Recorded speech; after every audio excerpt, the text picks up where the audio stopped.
Welcome back, everybody, to the Casual Football Friend Show with me, Zane, and me, Taryn. and let's just say we've not had an eventful day recently, have we? It's been pretty lackluster, pretty uneventful recently. Not much to talk about, am I right? No, I can't think of anything. Literally, it's just been a snooze fest in the world of football. Nothing's happened. Nothing. No. Because of course, I bet you probably didn't realize this, Taryn, but I was doing a bit. I was being coy. You probably didn't realize this, but it's actually been very eventful in this last couple of days because Eric Ten Hag has been sacked as Manchester United manager earlier today. The Athletic broke the story at like midday ish, and yeah, what do you make of that? That is crazy. I mean, this is something which I feel like everybody saw coming for a while now, and it shouldn't be too much of a shock to anyone. But what do you make of this? Yeah, you'd be hard pressed to find somebody who's actually surprised by this result. It was just, I mean, we've talked about it in length actually on this podcast before. I think it might have been the last one or the one before that, where we were just literally for about 10, 15 minutes talked about the situation with Man United. And this was literally going to happen. It was we spoke about the FA Cup win that they had against Man City. That it was just literally putting a plaster over the gaping wound that is Manchester United right now. And whatever the plan was that he had, it hasn't worked. I mean, Man United are 14th in the league right now, and the thing is though. When I was looking through some stuff, that the transfers that Ten Hag has made, he's not made cheap transfers. They're, if you look at it from a purely business perspective, there has been very little return on what he's invested, or the investment into him. It's just not worked out, and it's all the best for him, but it was coming. It's always hard to see somebody lose their job, but yeah, this has been coming for a while now. I feel like the review they undertook in the summer, where they basically undermined his position at that point. Yeah. I feel like that's the point where you have to cut ties because, let's be honest, going into this season, he was pretty much on thin ice from the very get-go, and yet they still invested more than 200 million in players that he wanted. Although, I say 70 million of that was Lenny Euro, so maybe that's not really a him player, it's more of a future player. But still, it's a lot of money. It's a lot of money overall, and I think it's just, in my opinion, terrible club management by Ineos and the people who own Manchester United, because at the end of the day, they've left somebody in charge who they knew wasn't going to cut it last season, and it's one of those situations where I have to imagine, just because of the complete lack of options they had in the summer, that's why they didn't make the change back then. But I don't know, man. I barely see that many more options now, if you know what I mean. Although there have been breaking reports in the last few hours that Manchester United are going after Ruben Amorim, the Sporting Lisbon manager, who apparently has a £10 million release clause in his contract with Sporting Lisbon. So that's something very different. And he was somebody who's been earmarked by Manchester City as being the successor to Pep.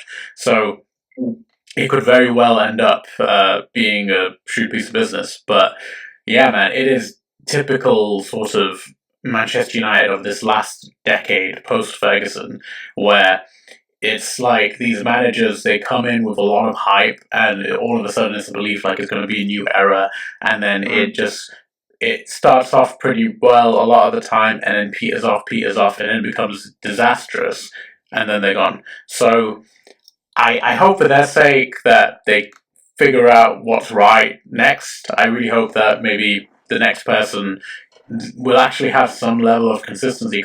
Again, we talked about it at length last time, a couple of episodes ago, is the key here is consistency. If you are consistently losing to teams like Bournemouth and Fulham at home, those are the results that are going to get you sacked. And quite frankly, I was shocked that he didn't get sacked, losing 3-0 to Spurs and then 3-0 to Liverpool.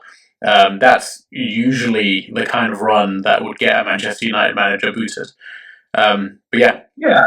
I mean, there's a certain expectation when you go to a specific club. Yeah. Like, for example, when Steve Cooper came to Leicester City, the expectation is just to stay up. Yes. That's the expectation.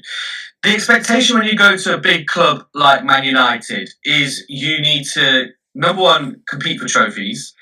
Number two, get into Europe, and number three, potentially compete for the league. Yeah. That is what you need to do. And they've won a couple of trophies under Ten Hag. Like they won the FA Cup and they won the Carabao Cup. And they won that. But other than that, they've never really seemed like a threat. They never, the status quo at the moment is Man City, Arsenal, Liverpool, and Villa are now breaking into that top four, but they're not going to compete for the league anytime soon. But that is the status quo as it is. And Man United in the past were the status quo, but they've never. I mean, they've got into the Europa League, last season, and they're in the Europa League now. And the performance against Fenerbahce, oh god, that was uncomfortable to watch. Yeah. And it's just every single time. I mean, as a non-Man United fan, we're quite neutral looking at this. So we're like, okay, well, so we think of like Man United as a big club, so what is that we expect from Manchester United? If you're a Man United fan, this has probably been an absolute, misery, nightmare. Yeah, misery to go through. Yeah. Yeah, it's not been easy viewing. Man United in the bottom half of the Premier League, 14th, literally just 2 points above Leicester. Yeah. That's it. And Leicester is a team that's just fighting for survival this season. There's no two ways about it. Yeah. And if I look at it from I don't mind Man United doing badly, I'd have liked Ten Hag to stay, but really we need more competition in the league. And Man United they're not a threat anymore. They're just, they're not even mid-table at the moment. So I don't know. It was about time it's time for this to happen. Like, I go back to my actual point I was making, which was the expectations of a certain club, and he never met them. And he's had 2.5 years to meet those expectations, or even come close to those expectations. And it would have been okay if we saw what the plan was. But we've said it before. We never knew what the plan was with Ten Hag. Like, what is his game? What is he developing? With Arteta, Arsenal weren't competing straight away, but we knew there was something he was working towards. Whereas with Klopp as well, Klopp didn't win much with Liverpool at first, but we knew there was something he was building towards. Ten Hag, okay, first season, fair enough, you get your first season jitters, but it's been there for 2.5 years now. Well, come on, we should have seen something, but it just hasn't happened. No, it just hasn't happened. And again, I think the key word has been misery. Because, like, when you look at the style of play, when you look at the performances, they just haven't been very good. And he's always sort of emphasized that he wants the team to be the best transitional team in the world. But the problem was that he just doesn't have, one, the players for it, and two, he doesn't have the identity for it. So he was talking about... when talking about transition, you need people who are able to pass the ball out from the back really, really accurately. And you saw it the other day against West Ham for, I think it was the first goal, where it's their own fault for giving away the goal, because I think Garnacho passes it straight to the defender. So that kind of stuff, you need to realize the weaknesses which are within your team, to then go, okay, well, clearly we're not going to be able to play this style of football. Let's stop focusing so much on playing from the back and play it, just switch things up a little bit, play more to our strengths. And when a manager can't do that, which I feel like Ten Hag has been incapable of doing for all of last season and also the start of this season, then it's time to go. This reminds me so much of some of the issues that I feel with Leicester a lot of the time, where it's like, guys, we need to think of a plan B because the way you're playing isn't working. We'll get to that later. But we'll get to that bit. But it's we'll get to that Ten Hag's last game in charge of Man United against West Ham. Yeah. I mean, really, Man United in that first half played some of the best football they have all season. Yeah, and that's the problem, though. That's the problem. I think the fact that they're playing that well and they can't capitalise It's a mentality issue, but it's a discipline issue, and they do that so regularly. Like you've seen me a number of times when I've come back onto this podcast and we've done the roundups, and I'm like, oh, but United actually played really well, but then they lost it in the second half. Oh, what? The Brighton game's a good example of that. I spoke at length. I'm like, they actually played well, but they fucked it, and I think that's what it is. Is they're consistent bottlers in games right now under Ten Hag. Yeah, and it makes painful watching, especially if you're a Man United fan. Yeah. If you're looking in, you're just kind of watching, like, well, Man United are a bit shit. But that first half against West Ham, Man United could have been 3-4-0 up. No matter chances they had. And Dalot's open goal miss, I can't. Oh, that. Sanction you know what? That kind of epitomizes Man United's season so far. Yeah. That literally, you did all the hard work, you've got an open goal, and then you just fluffs it. Blasts it. That epitomizes Man United at the moment. That chance is basically the recurring anxiety dream that I have sometimes, where I'm through one goal and I miss the ball completely. Like I miss it. I have that as like an anxiety dream because it's like that realistically wouldn't happen, and it fucking happened to a pro footballer. So it's just ridiculous. It's honestly you can't even. What's Ten Hag meant to do in that situation? But again, you can't train for that. No, you can't. But then Man United did get unlucky because that wasn't a penalty. That was never a penalty. Oh my god, it was not a penalty. There's no way. As funny as it is to see Man United lose, that was never a penalty. No, again, when West Ham went ahead, it was just sloppy defending by United. But then Casemiro managed to get them an equaliser. But again, that penalty basically ended the Ten Hag era. Yeah. And I kind of think that, but what would have happened if Man United beat West Ham? Well, then they would have just waited. They would have just waited until he lost. It would have been a stay of execution, I believe, because he kind of had the death knell set after the Spurs game, after the Liverpool game. That Liverpool game, right? So the thing is, right, when you're brought in as Manchester United manager, those are the games you're literally hired to win.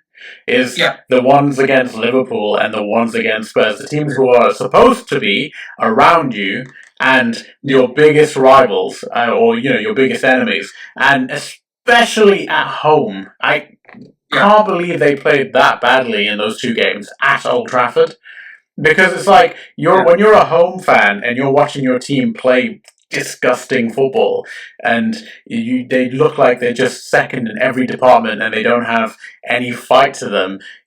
I don't think I can put into words how bad that must feel.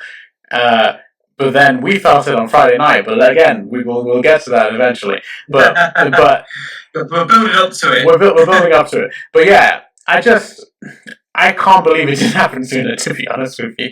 I actually thought they were going to wait till Christmas. Part of me thought they were going to wait till Christmas and then sack him. But it's just they can't wait that long. Really, they should have made these moves before the season started. Yeah, they should have made these moves and said, like, all right, well, thanks for winning us the FA Cup, but we're going to move in a different direction now. They did it with Van Gaal. Well, it wasn't them. It was the Glazers in charge back then. But Man United have done that before. Like, it wasn't Glazers. Who was in charge of Man United back in the day? Was it? No, it wasn't Glazers. That's it. It was Glazers, they got rid of Van Gaal back in the day, and he won a trophy with Man United. It's because Mourinho was available, though. That's the key difference, is because you have somebody of Mourinho's caliber who was waiting in the wings, and that was like, okay, we have to make a decision. Whereas this is the problem. This is the problem Man United are in now. I know they wanted Thomas Tuchel. I know they wanted him, but he's gone to England now. The Tooch has gone to England. We have the Tooch. The Tooch. We have the Tooch. But the thing is, he's gone to England. So they missed it. Again, that shows the ineptitude. That shows the shittiness of Man United. I don't think I've come away. But that shows... Did you mean ineptitude? That's it. That's the word. Remember, I'm the looks, you're the brains. Okay, cool. But that shows what Man United are in right now.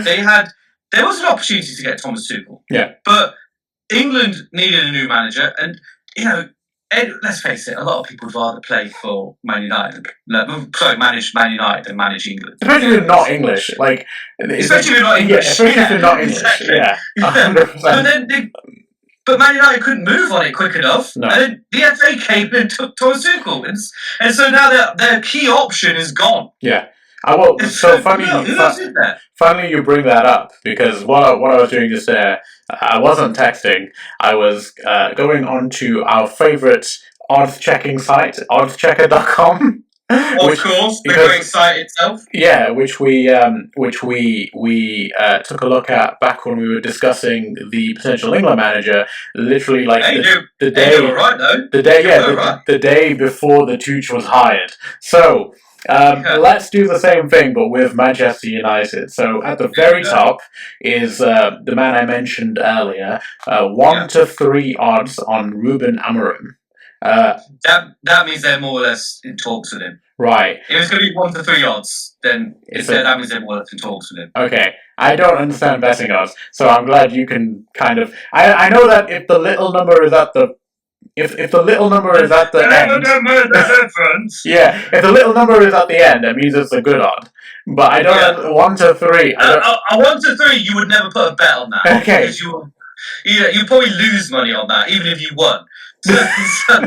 Yeah, but 1 to 3 means they are more or less in talks with him to get him into. So there's no chance on it, basically. That's interesting. Yeah. That's very interesting. So again, 10 million release clause from Sporting Lisbon. I can pay that very easily. I mean, they're having to pay, like, according to Sky Sports, about 13.5 million in compensation to Ten Hag. So they have the money. Poor guy. I know, right? It must be so difficult. What I will say, though, is Amorim is an interesting choice. So he's won, I think it's 3 Portuguese leagues now, but he's been winning it with a Sporting Lisbon team who historically... Sporting Lisbon team who historically have not been the dominant force in Portugal, right? So normally the Portuguese league, you got Porto and Benfica who either win, and he's managed to do it with like their equivalent of Atletico Madrid, if you know what I mean. I think there's this little bit of the way people look at the Portuguese league is a bit like I assume that the Spanish probably look at the Portuguese league a bit like how the English look at the Scottish league. Even though the Portuguese league is levels higher than the Scottish Premier League. Yeah. But you know what? He's won trophies in his own league. You know, he's done it with a team that shouldn't really be doing it. So yeah, maybe he's maybe he's that breath of fresh air. Maybe because the easy thing would be like, oh, let's go for a manager who's been in the Premier League. Let's go for a manager who's been in La Liga. Let's go for one of them.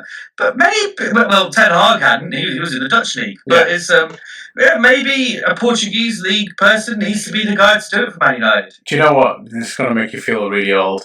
Amorim is 39. Like, this guy's like... He's only a few years older than me. Yeah, I was going to say, he's going to be manager. He might be manager of Manchester United tomorrow. Like, how crazy is that? What am I doing with What have you done with your life? I know. I've done nothing. I've literally done nothing with my life now. But Ruben Amorim, I actually remember him as a player, and he wasn't like a remarkable player. I vaguely remember him. I remember because he used to be one of those players in like FIFA and Pro Evolution where like they would always write the full name out. It would always be like Ruben Amorim rather than just Amorim. But he only got 14 caps for Portugal. He wasn't a remarkable player, but like a pretty dependable player for Benfica for about 10 years. But yeah, he looked odds on, and I'm interested to see what he can do if he gets the job. He's also credited with building the careers of a lot of decent young players who then went on to much greater things. So like Nuno Mendes at PSG, Ugarte himself, who's now at Manchester United, João Palhinha, who was at Fulham and now is at Bayern Munich. There's quite a lot of players who played under him who have really like excelled in their careers. He's quite known for bringing through youth, Diamande, Inacio, people like that. So I'm interested to see what he can do and who he'll bring in. And again, you know, there's a new era, new excitement. I'm of the camp that I think like England needs Manchester United to be successful. At the end of the day, they are still the biggest club in in England England, at the moment. and They are it's still, just as much as the success of Man City is there, yeah, Man United are still the biggest club, like commercially, globally. yeah, Man United is still well known. So yeah. as much as we hate to say it, Man United, they do need to be doing well. They need to be doing well, and also I think for the sake of the Premier League, we need more teams competing. And I think you touched on this earlier. We can't just have Man City, Liverpool, and Arsenal. We need a top five basically, and keep it as competitive as possible. Because the more sort of banter clubs you end up having, the more Man City will just dominate, and teams will regularly get over like the 90-point threshold, and it's not a good indicator of our league's quality when that happens. It makes us the Farmers League. Well, that's why people kind of discredit the Scottish Premier League all the time. Is Celtic or Rangers win it, Yeah, and they win it by monstrous amounts, and it's just it's the other one of them. And okay, yeah, if you like the Scottish Premier League, you only really be Scottish, and then you kind of you find it exciting. But others looking in, they don't find it overly exciting. That's what many people felt about the French league, Ligue 1.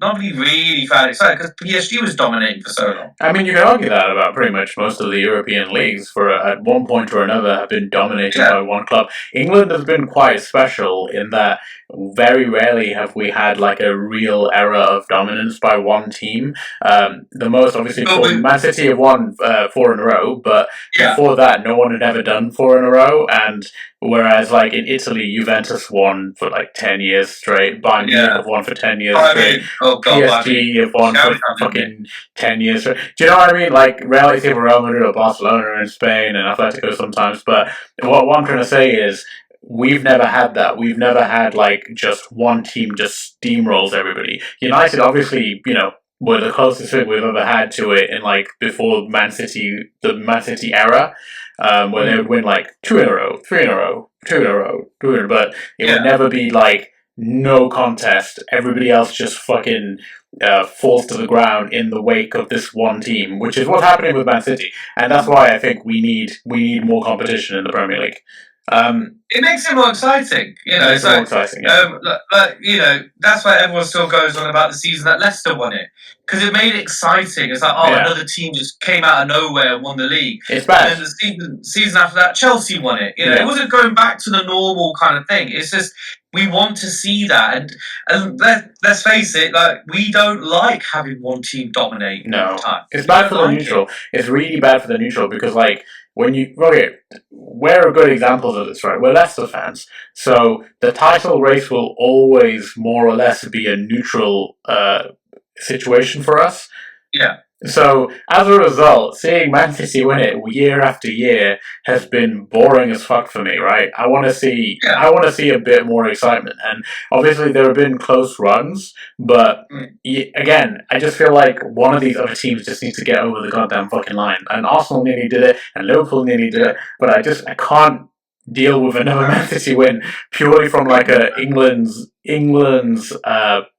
what do you call it? It's just a reputation standpoint, I think. I mean, Liverpool did it a few seasons ago, but it's like Arsenal. We were banking on them doing it last season, but it's just they bottled it at the end. Yeah. But it's again now we're starting to see the league take shape again. With Man City now on top. Same old. It's literally same old. Arsenal, so frustrating. You're starting to see there's a little bit of a point gap between Man City and Arsenal and Liverpool, but then that's going to start getting gradually bigger, and then the league goes back to normal again. And it's just like bullshit. Yeah. Moving on to number 2 in the list, we have Ruud van Nistelrooy at 10-1. So Van Nistelrooy, obviously, to those who don't know, what you probably already know, he's the assistant manager of Ten Hag, and he is now the interim manager of Manchester United. Yeah. Obviously, former club legend, scored more than 150 goals for them in the Premier League. Huge presence. I mean, I think Van Nistelrooy makes a lot of sense, especially as an interim. I don't think he makes sense as a permanent manager in terms of he's a good sort of set of hands to give the reins to for a while until they sort their shit out. But I think he makes a lot of sense. Yeah. What do you make of that? I mean, yeah, it does make sense. He's just there to just basically man the ship until the next guy comes in. That's all that Van Nistelrooy is there for. And so if he doesn't, then his first game in charge is actually going to be against Leicester in the Carabao Cup. But so we'll really test him there. But it's yeah, I mean, he's just there to do that. So I think even if he doesn't have the best results, you can't really hold it against him. He's just there to be interim manager until the next guy comes in. If they gave him the permanent job, then you can scrutinise him a bit more. Yeah. But I still remember when Ruud van Nistelrooy scored a hat trick at the KP when all those years ago. But it's yeah. I mean, Van Nistelrooy, he's just like there's. I mean, I don't think many people will be overly excited, but I don't think many people will be overly disappointed. He's just there to just look after the place until he's a caretaker, really. I think Manchester United fans would be pretty excited just purely because it's him. It's kind of like nostalgia. But it's like the same thing that happened with like Ollie. It's like because it's a club legend, it's somebody that they already love. To see it go in the hands of somebody that they already have a real deep affinity towards, it means. But that can be dangerous as well, though. Yeah, again, because then you give them too much leeway, like what happened with Ollie, towards sort of midpoint of his career with United. Next on the list, which I found, so they were talking about this quite a bit the other day, and I found it very surprising, is Xavi. So Xavi is 14-1. I saw that. Yeah, 14-1. So not the best odds, but not exactly like high odds. That's still relatively low, isn't it? That's fair. The fair choice on odds checker. Yeah. So, I don't know about this. I don't think Xavi would want to do it. Yeah, I don't know whether Xavi would want it, to be fair. It doesn't make a whole lot of sense either, because Xavi, it just doesn't quite check out. It feel like they're trying to, recapture a sort of potential Pep-esque kind of situation, and it just doesn't make a lot of sense to me. I think Xavi made a lot of sense sort of going to Barcelona in their financial troubles and steadying the ship, and he won the league with them, and that was obviously a great achievement considering the stipulations he had to deal with. But I just don't think it makes sense at a team like United, where one, they don't play the possession style of football, and two, he's done it at Barcelona, and things got too hectic and he had to leave. I just think United are pretty much just as hectic at the moment. So it's like, why would you go from one hectic club to another hectic club? Surely you'd want a few years at somewhere where you could really develop your coaching style, develop your list of silverware, So, I don't know. I don't see it happening. But I just don't, doesn't make sense to me. He's at Barcelona now, and he's more of a La Liga person anyway. I don't think he really want to come to the Premier League. It's nice to put him on the list, but I don't think Xavi really want to do it. Well, you're going to love this next choice, because the next choice at 18-1 and fourth on the list is Gareth Southgate. Or as we described him earlier, the English Ruben Amorim. Yeah, safe hands Southgate, eh? If he he's out of a job at the moment. He's probably not doing anything. Yeah. But it's the problem with Southgate. I mean, he did. You know what? We praised him quite a bit. We gave him. Well, we didn't praise him. We just gave him his due. I praised him. I still think he did a great job with England. Yeah, he did a great job. He did do. He took England, which was a shit show, and turned it into a team which is actually quite respectable now. Yeah. And now we've gone on to a manager who will hopefully help us win stuff. But Gareth put those little foundations in there to help us get there. But if we remember Gareth Southgate's club management career. Yeah. It's nothing to shout about. No, I think he finished like 10th and 11th in 2 seasons, and then the third season he got relegated with Middlesbrough and then got sacked in the Championship. So he hasn't had the most glamorous club career. There's a reason why he went into international development and then went to the under-21s, and that's kind of where he honed his skill. So to be honest with you, right, I would argue that he was a club manager so very long ago. His record is not the most relevant anymore because it was actually in the late 2000s. It wasn't even in doesn't mean anything now. He took over from Steve McLaren, who left in 2006 to manage England. So isn't that crazy? That's how long ago Gareth Southgate was manager of Middlesbrough. well, maybe we shouldn't have these Middlesbrough managers coming to manage England. But that's a good argument. Like I wouldn't disagree with that. But I just I don't think his club record is as relevant anymore. But I will say it just doesn't. This appointment wouldn't make a lot of sense to me. I think Man United are in the same position as England. Yeah. In a sense that they need someone who can just. Man United need someone who can basically get them back up there. Yeah. And they're not in a position where we need a guy to come in and start building. They're literally in a dire situation this season. Yeah. So they need. Southgate is not a good appointment. Again, as a neutral looking in, it'll be fucking hilarious. But I think from a business point of view, Southgate would not be the right choice. Yeah. Next on the list, and to be honest, this was my favourite earlier. I thought this one made a lot of sense, but he's even lower than Southgate on the rankings, so maybe not. But at 22-1 is Brentford's Thomas Frank, who I think is a really good manager. And he's a good manager. Yeah. And has a great style of play. He's really built Brentford into what they are today, which is like a very solid Premier League team.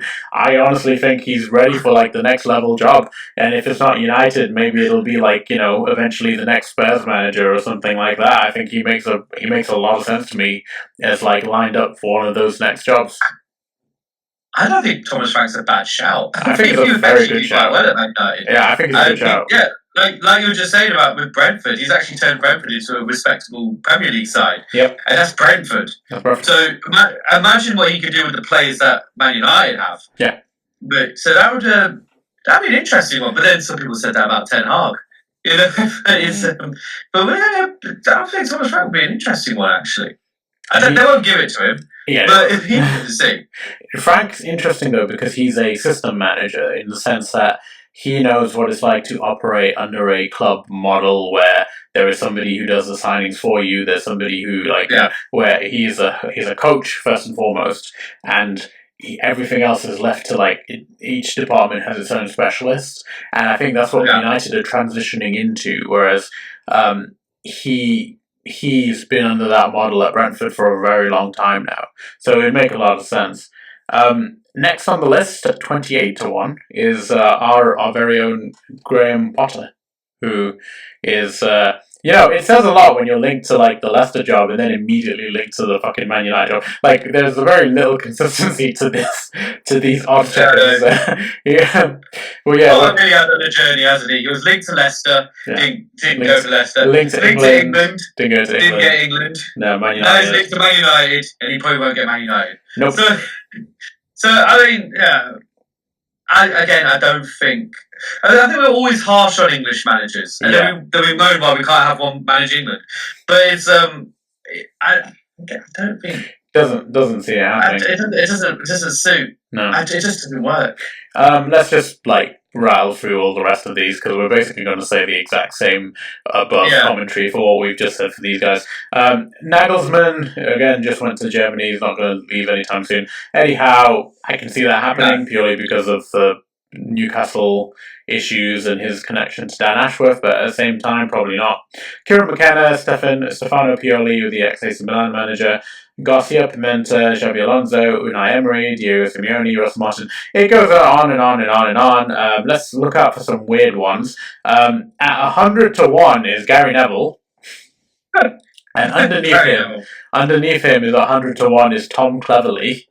And then get this, 100-1 as well, underneath Tom Cleverley is Gary O'Neill, who's an actual manager. So that doesn't make any sense. Gary O'Neill, who's a manager of a Premier League team, done a pretty decent job with Wolves, is for some reason lower on the odds than Tom Cleverley and Gary Neville, who have... Gary Neville's he's a pundit now. What's he doing? FMS at 100-1 as well. Again, makes no sense. Wayne Rooney at 125-1. Roy Keane at 175-1. I think these are just filling up the blank spaces now. I don't think these are serious. Steven Gerrard at 300-1. That's a fun one. Tuchel at 300-1. The Tooch. Let's see. They still want him, do they? You know what though? If Steven Gerrard went on to manage Man United, could you imagine the reaction to that? That'd be Jesus amazing. Christ. That'd be so funny. Yeah, I remember Gerard talking, telling a story about like Gary Neville trying to tap him up at the England camp. And he goes, "If I went to Manchester United, my family wouldn't be safe." Yeah, exactly. That's what I'm saying. But if Steven Gerrard went on to manage Man United, oh my God. That's so funny. He would never be allowed back in Liverpool again, and he's a Liverpool legend. Exactly. But I think Ruben Amorim's going to wave the one. Yeah, I mean, it makes sense. It makes the most amount of sense. I guess, enough about Manchester United. Should we talk about the elephant in the room? Well, before we do that, where does Ten Hag go? Oh, that's a good question. Where does he go now? Who's the manager? Who's the manager of Holland? I don't know. Maybe he'll go be Holland manager. I know Bayern Munich were into him when they were looking for a manager, but they went with a company. But nothing's to say company can't get sacked. Let me see, who is the manager of Holland? Because it could, that's probably a job. Holland tend to have a roundabout of managers, right? Yeah, they just kind of work through them, don't they? Yeah, and they go through the same ones over and over again too. Holland manager. The Holland manager is Ronald Koeman still. So yeah, I mean Koeman probably see how long he lasts. He could be the Dutch manager, Ten Hag. He might go to I don't fucking know who needs a manager anytime soon. He could come to Leicester. We got Coops. We don't need. We got the Coops. We're okay with the Coops. All right, go on. I know you want to talk about it. I mean, I unfortunately couldn't watch the game because I was headlining a show in Lincoln. But Zane was not headlining shit, so he was able to watch it. So Zane, take us away. What was your thoughts? Let's just give the listeners some context to our weird week last week, right? So those of you who may have wondered why after we had we had a series of results. We had arguably our best result of the season.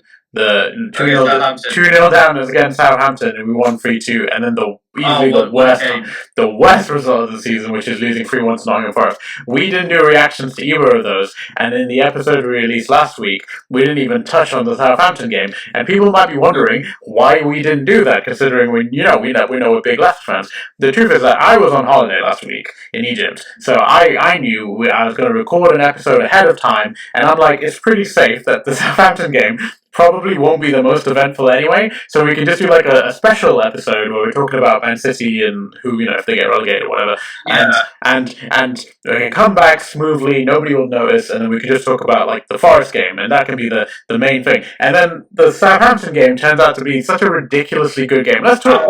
Such a great game. Let's talk about the positives first, right? Let's talk about Southampton and the Southampton game. We're living in the past, are we? Yeah. We're living a week ago.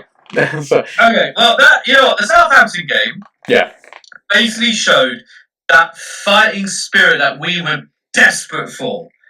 All so far, 2-0 down, and then we thought, but we can still beat this team. Yeah. And then literally came out second half, and we did the business. It was a great game. After watching the Forest game, though, a part of me was like, did that only happen because it was Southampton's and the shitty defense that we played against? I mean, let's face it.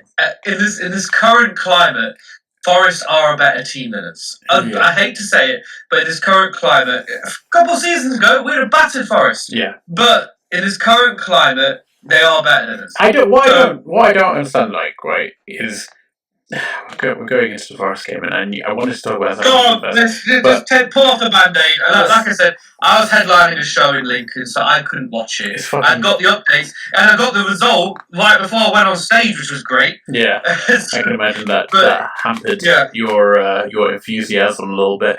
So I was out in Egypt, which was my final night in Egypt, and I found a place to go watch the Leicester game, and I was like, I went out, I was in my Leicester shirt, and had lots of random people walk up to me and be like, oh hey, yeah, look, you're watching football, you're in a football shirt, oh, it's your team, oh cool. And so Selfie, yeah. A part of me is kind of surprised that I didn't get arrested for like indecent, for profanity, basically in public. Oh, You, oh, you, oh, you I can say like decent exposure, but how yeah, mad were you at this I was game? gonna say Forrest scored and I got it out. No, they, I got it out in protest, like in South Park. No, the I was like so angry, man. So let's start with the positives. The first half against Forest, we were easily the better team, and Mm, it. That's what really frustrates me is that we basically controlled the game in the first half. They had one attack and scored, and it.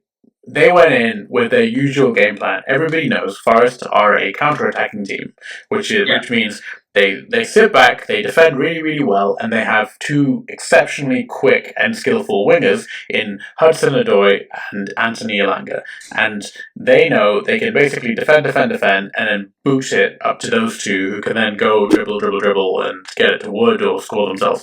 And that's their entire game plan. And we played into their hands so easily to a point where, so for the first goal, let me just say this from the beginning, by the way. We assisted all of their goals. Like, yeah. our defenders Well, assisted. I watched the highlights, so Yeah. I have no idea. You are aware of the dumb I'm fuckery. aware of Yeah. what happened. So in the first goal, they cross it in. Justin clears it, and he feebly hits it right in front of him. The Forest midfielder Ryan Yates then takes a punt and hits it into the bottom left corner. I guess it's Hermanson's right, so I can't remember if it's like the facing it is left corner or if it's the goalkeeper's right. Either way, he went into the corner. It was a bit of a pot shot, but he was accurate and he scored. And I was like furious because again, it came from us not being able to clear the ball properly, not being able to defend properly. The second goal was Okoli not getting tight enough to Wood, and again, it came from Fatawu Buonanotte trying to dribble the ball out from defence, getting it stuck underneath him. The Forest player that tackled him and crossed it in. Wood then swiveled on Okoli and put it into the, with a great finish to be fair, into the bottom right. And the third goal, which is genuinely the point where I thought I was going to get arrested in Egypt because of how much I was swearing out loud, is their goalkeeper boots it upfield and Woodfass fucking headers it back towards our own goal, and Wood just needs to have a tap in. And genuinely was one of the most schoolboy goals I've ever seen in my life. It annoyed the shit out of me. But we did score. We scored. We made it 1-1 when it was 1-0 to them. Vardy scored, so yeah, good, I guess. But overall, just a terrible night. Like a really, really bad night. I didn't want to come back. I did not want to come back to England after watching that. I was so angry. Woofas seems to make these mistakes quite regularly. Well, where he headers it back, yeah, and then he always puts the keeper at risk. And he's done it before this season. He did it like a couple of seasons ago against Liverpool, where he scored both own goals. Yeah. But it's he has a habit of doing this, and it's I don't know why he does it. It's just I don't know. Maybe it's lack of concentration. Maybe I don't know what it is, but he does it quite a lot. And it's worrying. Fas is the typical sort of that David Luiz mould sort of centre back where they are excellent at times, but they can be aggravating as well. And I remember I told you when I went to the Euros, I went to the Belgium and Romania game. And I sat with a bunch of Belgium fans, and they were like, "Oh, well, where are you from? Who do you support?" And I'm like, "Oh, I'm England, but I'm here to watch Fas." Like jokingly, and they were like, "Yeah, we think he sucks." And I was like, "Oh, really?" And they were like, "Yeah, he's pretty much guaranteed one mistake every game." And I'm like, "Yeah, you got that right." That makes sense. That makes sense. Yeah, checks out. It happens a lot with Woofas, and it's frustrating to watch it because it is good. Yeah. But then at least once a game he'll make a mistake. Sometimes we get away with it, but a lot of times we don't. We don't. And it's just that's the problem with it. The Leicester. So I was looking at some stats with Leicester, right? And when it comes to chances conceded, we're like one of the very worst teams. Oh And yeah, the only thing that's kind of keeping us where we are, the only person that's stabilizing us is Hermanson and his really, really good performances. Hermanson, if we're not careful, Hermanson's going to end up like leaving us really soon for like a Chelsea or something because he's such a good goalkeeper and he's really proving that this season with how much the defense are having to rely on him. And he yeah. was amazing, I'd say, against Bournemouth. He played Yeah. really, really well in the Arsenal game. He played really well in the last couple of games, and yeah, I don't know what's going to happen. But a keeper can only do so well. Like a keeper can be great, but if Yeah, the keeper's defense is poor, the goalkeeper can only do so much. Like Hermanson can only do so much. yeah, Yeah, if his defense is just letting attackers, like when I was watching the highlights, the way Forest were able to just cut through our defense in that second half, yeah. it was embarrassing. It was You know, embarrassing. in the way they were just able to just cut straight through our defense. I mean, this isn't Arsenal we're playing. This isn't Man. I mean, yeah, okay, Forest are doing good this season, but they're not Man City. They're not Arsenal. They're not Liverpool. But why are they able to just cut straight through us? It's It's pace. just. It's you're And it's playing. not. And it's not just Forest. Other teams are trying. We are so vulnerable at the back. Yeah, It's scary. it is scary. And again, Hamilton's the only thing that's been bailing us out, and he's literally keeping us from that bottom three him single handedly at times. Yeah. Um, I will say though, I mean, we've had some really good spells. I think the first half against Forest, we showed a lot of dominance, and Yeah. it was basically just lapses in concentration throughout that game, which really screwed us. I don't think the thing about cutting through us is that they cut through us at times when we were on the attack, but we were on the attack so feverishly because we were losing. So it's like, you're going to get counterattacked. And again, as I said, Forest are a counterattacking team. So you're basically playing into their hands at that point, but what can you do if you're chasing the game? But yeah, it was depressing. Friday night was not a good night, and yeah, did not have a great end to my holiday as a result of it. But let's talk about the positive game. I think we should definitely not just focus on the miserable one. Let's actually talk about the Southampton game. We'll go back to that. Yeah, let's go back to that. So I missed that game because I was actually traveling that day. So I landed in Egypt and looked at the score and I was like, oh my god, we fucking won. It was an insane game, Yeah. to watch.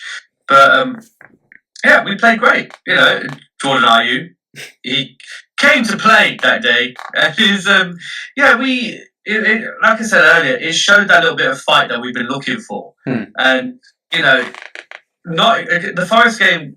Second half, we showed no fight. No. Whereas even in the Southampton, even when we were 2-0 down, we still had that hunger to say, no, we can still beat this team. We might be 2-0 down against them at their stadium, but we can still beat them. Yeah. Then we did. I wonder. Like, I can only empathize with imagine being a Southampton fan. Oh my god, that must have been a horrible game.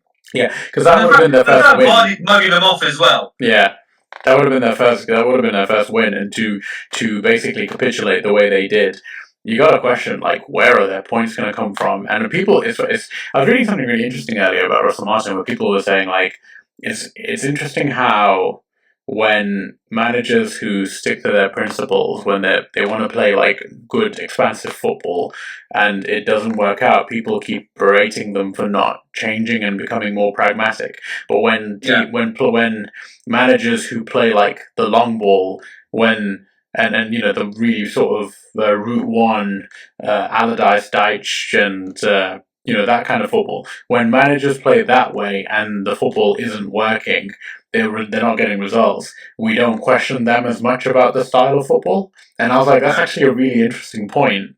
Because again, I was going to say oh, Russell Martin, what are you doing? But then I was like, yeah, we've never said that about Deitch or people like Pulis or whenever people have had poor runs of form. We don't say that about long ball managers. But yeah, I guess Southampton. I mean, yeah. From a Southampton point of view, you're probably just thinking we're heading back to the Championship by the looks of it. But how things are going, I mean, again, it's not early in the season, but it's still relatively early.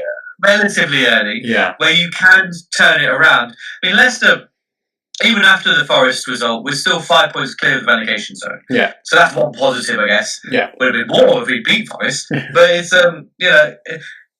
yeah. I mean, and then there's the other way to look at it. It's like Southampton, who've been losing every single game. We had to have some heroic victory against them. We had to have some Rocky-esque kind of heroic comeback against them.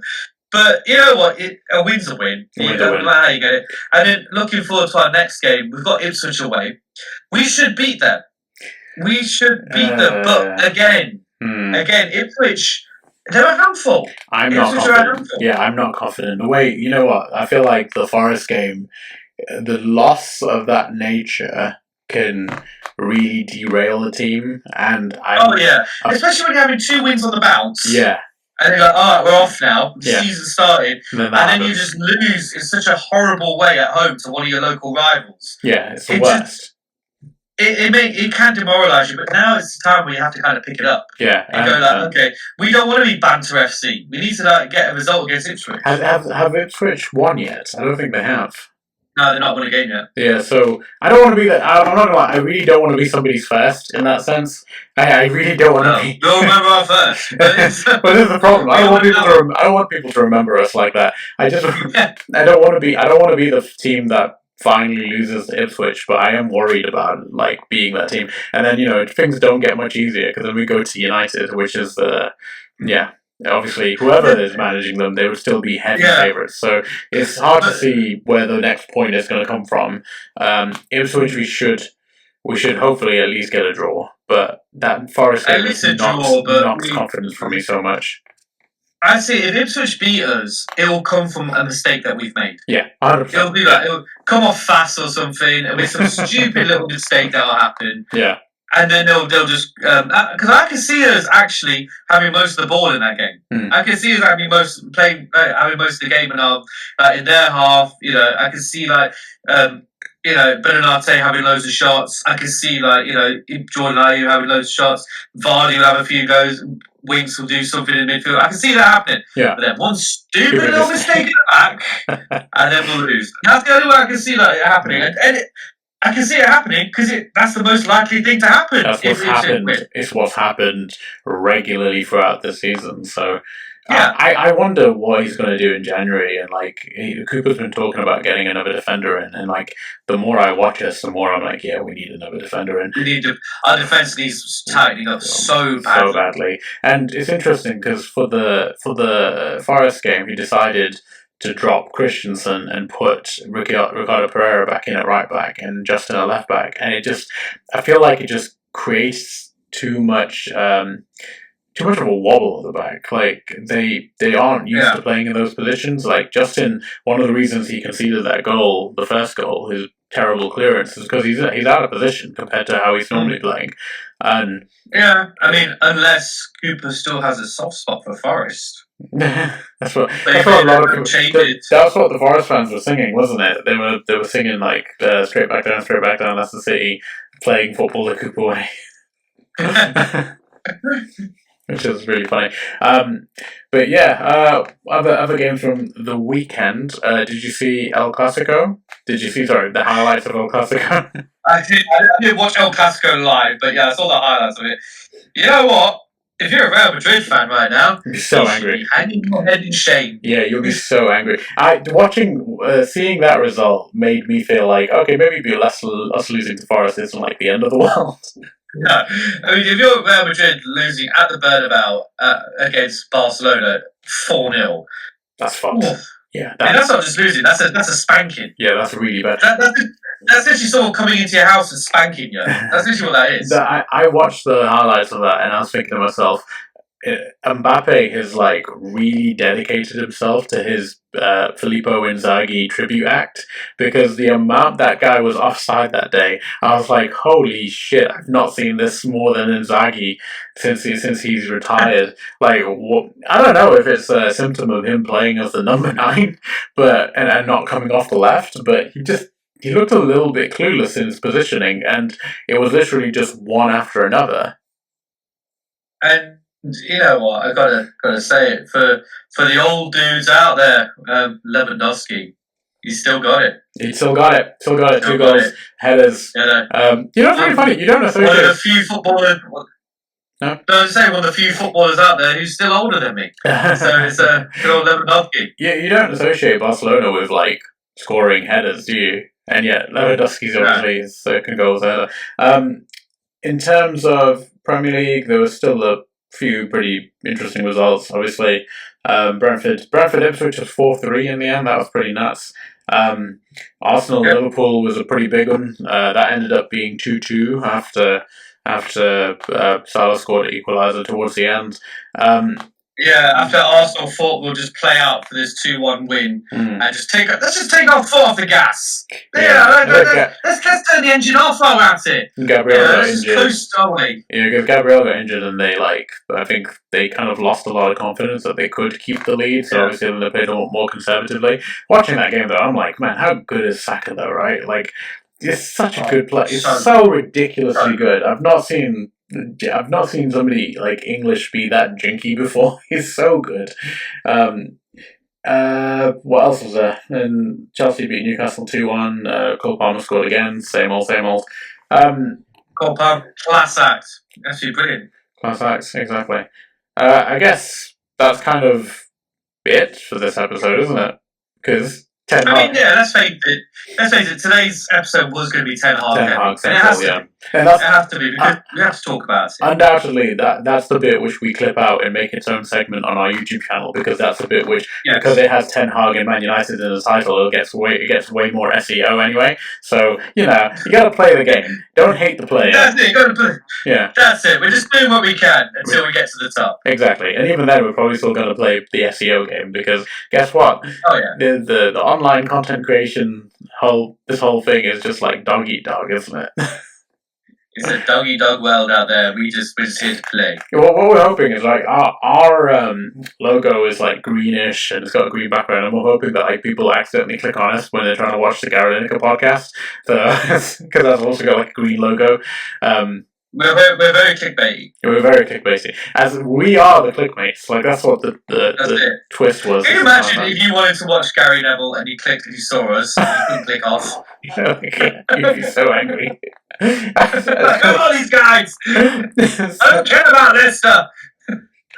Yeah, imagine not knowing, like, because we established from like episode 1 that we're Leicester fans, but if you went into if you started from episode 12 or whatever this is, and you'd be like, why are they talking so much about Leicester? Yeah, who are these dudes talking about Leicester so much? Why do they care so much? It's like the casual football friends. Nowhere on this channel does it say like it's a dedicated Leicester fan channel. So the idea that for some reason we're talking about it's Man United, it's Real Madrid, Barcelona, and Leicester, and it's like it's a very odd club to suddenly just pretend is one of the main talking points of every game week, and yet we do every single. We always slide in there somewhere, but we have to. We have to, exactly. Well, the flag behind you gives it away enough, I guess. That's it. Yeah. Waving the flag. I can't believe you threw it to the ground earlier. Whoa! And stamped on it. And stamped on it. And spat on it. And you're like, I'm actually a Forest fan. Yeah. But I haven't been wearing your Derby County top today. You have the Forest top on, but the Derby shorts underneath that. Could you imagine how much that would confuse you? I think people would call you they'd think you're a full kit wanker, but you'd be like, Let's book the Midlands. Yes, with the whole Midlands. Wear a Leicester beanie. The whole Midlands, yay! Get a Leicester beanie. A Leicester beanie hat, and an Aston Villa scarf, and some Birmingham City gloves, and some Wolves trainers. You just described how I feel like you're going to dress your baby. Yeah. Not with an Aston Villa scarf, but it's going to dress like that, yeah. Anyway, let's leave it there. I feel like, this has been the Ten Hag episode plus other stories, but I think let's keep an eye on what's happening in the realm of Manchester United, because I feel like these are new times and you never know interesting times. Yeah, interesting times. I think in terms of like a manager picking up midway through a season, just like to finish on this point, do you think it's fair to judge the manager coming in for like the season as a whole rather than, if they had the if considering they're basically taking the mess that the previous manager has made? Do you think it's then fair to be like, oh well, you've done a bad job because you didn't get us into the Champions League? I think it'd be quite harsh because if this new manager came in at the start of the season, then you can be a bit more scrutinised a little bit more. But every club, every fan, when they get a new manager, wants that new manager bounce. Where you suddenly you get over the, you start winning loads of games, and then you die off a little bit. Like we had with Dean Smith. Yeah, but I think it would be harsh. But again, the expectation is there. Man United, even if they, regardless who comes in, they will still be expecting to get European football. Whether it's the Champions League, whether it's Europa League, there will be the expectation will be there. So it'll be a tough job for whoever has to take over it. But the beauty of Man United, what they do have the quality in the team. Yeah. They have a good depth in their squad. So you don't have to worry about talent. It's just literally creating a system for that talent to work in. That's what this new manager has to do. And I think it would. Just whoever comes in, they've got I don't envy them. I envy the money they're going to get, but I don't envy them the job they've got. Yeah. But it'd be interesting to see what happens. We'll have to see what happens. Also, I've made a mess of editing this in after this is done for when we do the Man United segment, because now I have to edit the bit right at the end into the segment from before. So well done. Well, you've only got yourself to blame now. You decided to bring up. We finished the Man United topic ages ago. You decided to bring it back up again. Yeah. So damn my curiosity. But anyway, thank you for joining us, everybody. But it was a good question, though. I'm glad you're here to answer it. Thank you. Thank you to everybody who's joined us for this episode. Please remember, if you want to get in touch with the show, it's the Casual Football Friends Show at gmail.com. And is it show? It is, I think. No, it's the Casual Football Friends at gmail.com, and also the Casual Football Friends on Instagram and on Facebook as well. So please give the page a follow, give the page a like, or whatever you do on whatever platform you choose. We're not on X because fuck Elon Musk. But we're on I don't agree to that. So please do follow us and give us your opinions and tell us how much you fucking hate Taron. See you later, everybody. See you guys. Bye.